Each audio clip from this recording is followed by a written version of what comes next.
Party अब पूरी तरह से इस चुनाव में पूरी तरह पराजित होने का एक संकेत उनको मिल गया। आपने चाईबासा की रैली से पहले जो गढ़वा में जो रैली हुआ, उस रैली में प्रधानमंत्री को सुना। कल जो अमित शाह जी जब उनका वो झूठ का पुलिंदा जारी कर रहे थे, केवल और केवल उस पुलिंदा के बारे में ही चर्चा, कोई विशेष बात उसमें नहीं। विशेष बात बोलने में जब वो गए तो वो फंस गए। वो परिवारवाद की बात है।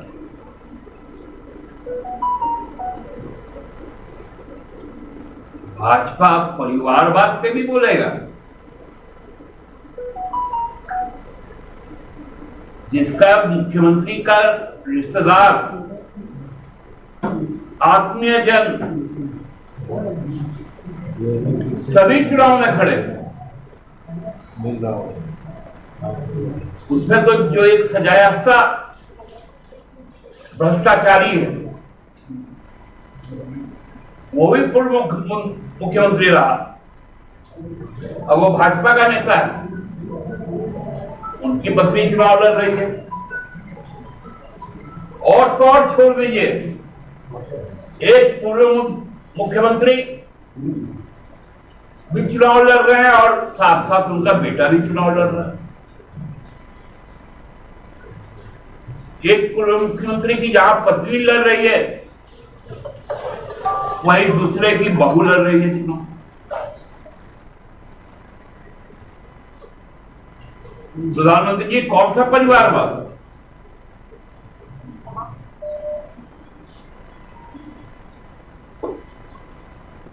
जब बोलने के लिए कुछ नहीं है आपके पास,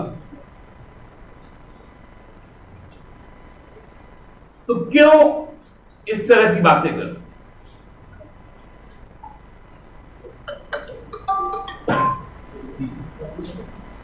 बोले डबल इंजन की सरकार। 2019 में तो डबल इंजन था ना, 2014 से 2019 क्या हुआ उस डबल इंजन का? कितने उद्योग लगे थे और कितने उद्योग बंद हो गए?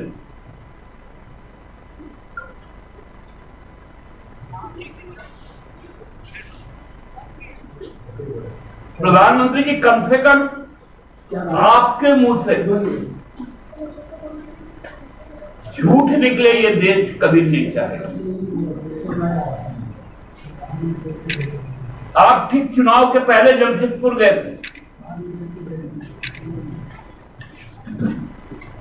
और आपने वंदे भारत को हरी झंडी दिखाई थी। 9 वंदे भारत ट्रेनें झारखंड में चल रही है। एक आज से नया शुरू हुआ जो गया से चलकर गढ़वा पहुंचा, 10वां वंदे भारत। फिर एक वंदे भारत और चला, वो गया से रांची तक आया, 11वां वंदे भारत। और फिर रांची से एक वंदे भारत फिर चाईबासा गया, तो 12वां वंदे भारत। मतलब 9 वंदे भारत तो रेल मंत्रालय चला रही है और एक्स्ट्रा 3 वंदे भारत आज मोदी जी चला रही है। उन्होंने क्या कहा? 12 वंदे भारत। मैं भी सोच में पड़ गया था। अचानक से 3 वंदे भारत कहां से आ गया। तुरंत रेलवे के एक अधिकारी को हमने फोन किया, बोला दादा आप तो डेटेड नहीं रहते, जेएमएम के पास कोई जानकारी नहीं। मोदी जी किस चीज में गए थे? वंदे भारत में ना गए थे। हमने ठीक है, और दूसरा? बोला क्या जो गया से रांची है, और तो तीसरा बोला रांची से जो चाईबासा है, हो गया ना भारत। कितना हल्का भाषण प्रधानमंत्री जी दे रहे, क्योंकि बोलने का कुछ है ही नहीं है।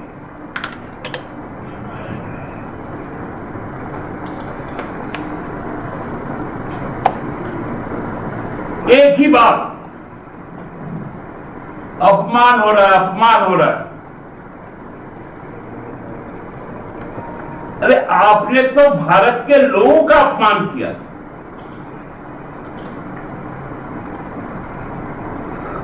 आप अंतरराष्ट्रीय मंच पर जाके कहते हैं कि 2014 के पहले विदेशों में जो भारतीय लोग रहते थे उनको अपनी नागरिकता बताने में शर्म आती थी। मेरे आने के बाद विदेशों में भारत के लोग गर्व से कहते हैं कि हम भारतीय हैं।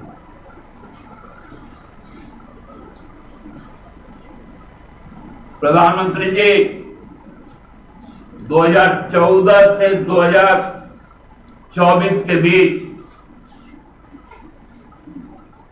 इन 10 वर्षों में 2,20,000 भारतीयों ने अपनी नागरिकता छोड़ी और विदेश की नागरिकता ली। ये आंकड़े हमारे नहीं हैं, ये आंकड़े भारत के विदेश मंत्रालय के, ये आंकड़े देश के गृह मंत्रालय के, और ये आंकड़े संसद में प्रस्तुत हैं। क्योंकि संसद में गढ़वा जैसा झूठ नहीं बोला जा सकता, वो भी लिखित रूप में। चाईबासा जैसा झूठ नहीं बोला जा सकता, वो भी लिखित में।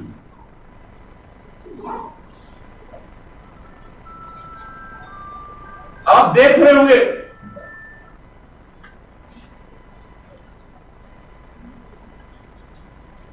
बोले कि सड़क चौड़ीकरण करेंगे, उद्योग धंधे आएंगे। डबल इंजन का सरकार में कहां उद्योग लगा? कितना मोमेंटम झारखंड हुआ?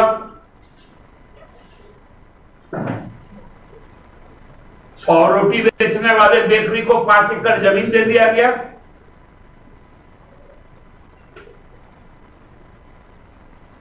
उस समय एक टर्म आया था, अर्थ ब्रेकिंग सेरेमनी, मतलब पृथ्वी को तोड़कर कुछ ऊपर आ गया।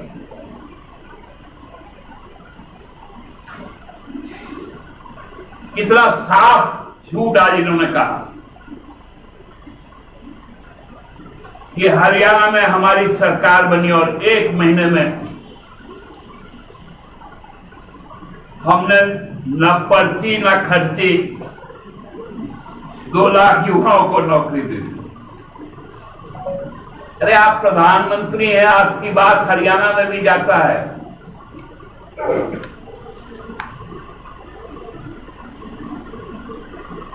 अभी करनाल से मेरा एक मित्र फोन किया, वो सुन रहा था लाइव, कि थोड़ा पूछ लेना अपने प्रेस कॉन्फ्रेंस में हरियाणा के किस व्यक्ति को नौकरी मिला। अभी तो एडवर्टाइजमेंट तक नहीं निकला, तो फिर पर्चा कहां से होगा, मतलब एप्लीकेशन फॉर्म कहां से? जब एडवर्टाइजमेंट नहीं निकला तो ये नौकरी बढ़ी। और मजेदार तथ्य आपको बताते हैं, आप सभी संस्थान के लोग के प्रतिनिधि अभी चाईबासा में जरूर,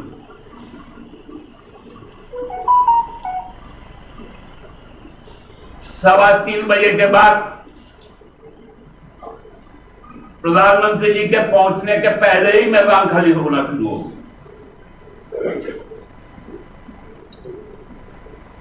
मेरे पास तो तथ्य है, लोगों को धोखे लाया गया था, लेकिन वही वंदे भारत थोड़ा लेट कर गया।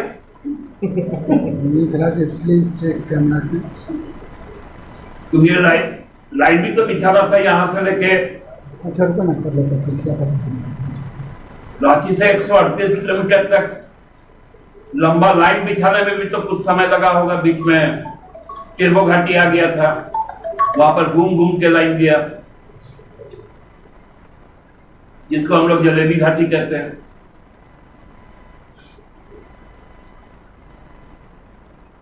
तो इसलिए थोड़ा लेट हो गया, तो लोग सोचा कि आप छोड़ो, वोट तो देना नहीं है तो भाषण काय को सुनना है। अरे हमारी सरकार ने वो भाषा को 8वीं अनुसूची में शामिल करने के लिए कैबिनेट से निर्णय लिया, झामुमो की सरकार ने। आप बोलते हैं ये मोदी की गारंटी है।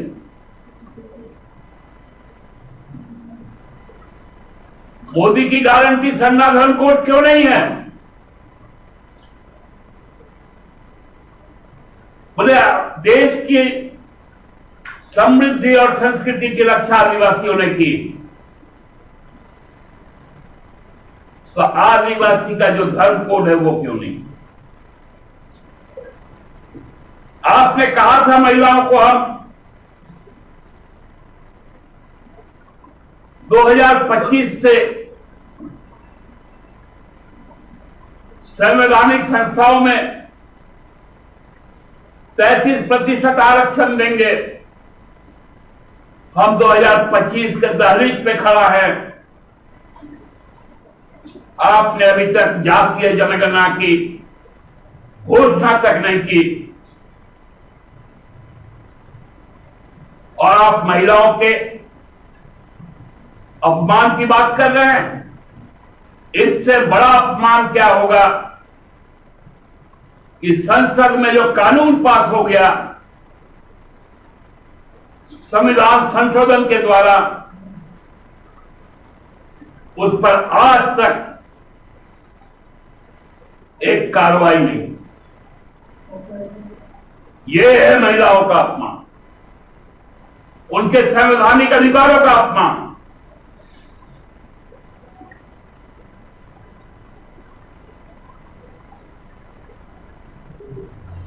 आपका पूर्व मुख्यमंत्री याद होगा रघुवर दास जी को, आप लोग सब इसी हर मुंह में जहां मैं बैठा हूं, इससे महज 400 मीटर दूर हरमू मैदान में अंकिता नामक एक लड़की के पिता को किस प्रकार भरी सभा में बेइज्जत करने का काम किया, उसके गवाह आपके आज के सांसद दीपक प्रकाश जी।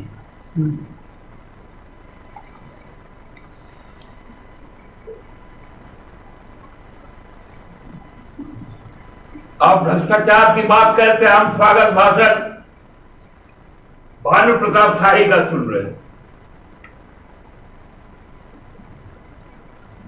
बैठे हुए थे कमलेश सिंह भी। मोदी जी कुछ तो लाज रखिए, भ्रष्टाचार पे मत बोलिए, परिवारवाद पे मत बोलिए, आदिवासी सम्मान पे मत बोलिए। बोलना है तो केवल और केवल माफी मांगिए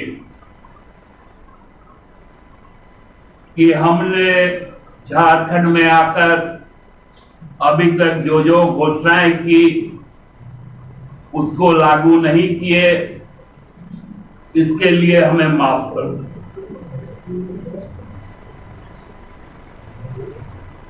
और चुनाव के बाद 23 तारीख के बाद 3 वंदे भारत दे दीजिएगा, क्योंकि बोल चुके हैं। लोग एडवांस बुकिंग करना शुरू कर दिया है, गढ़वा से गया तक का, चाईबासा से रांची तक का टिकट कटना शुरू हो गया। उनको वेटिंग लिस्ट में ना रहना पड़े। एक हताश, निराश, पराजित भाजपा का स्टार प्रचारक आज गए हैं लौट कर। कल सुनते हैं कोई माचिस लेके भी आएंगे एक मुख्यमंत्री आग लगाने की।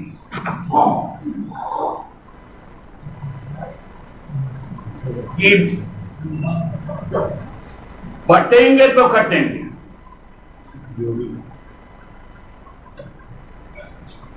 हम लोग यहाँ गाड़ी के पीछे एक लाइन लिखा हुआ था,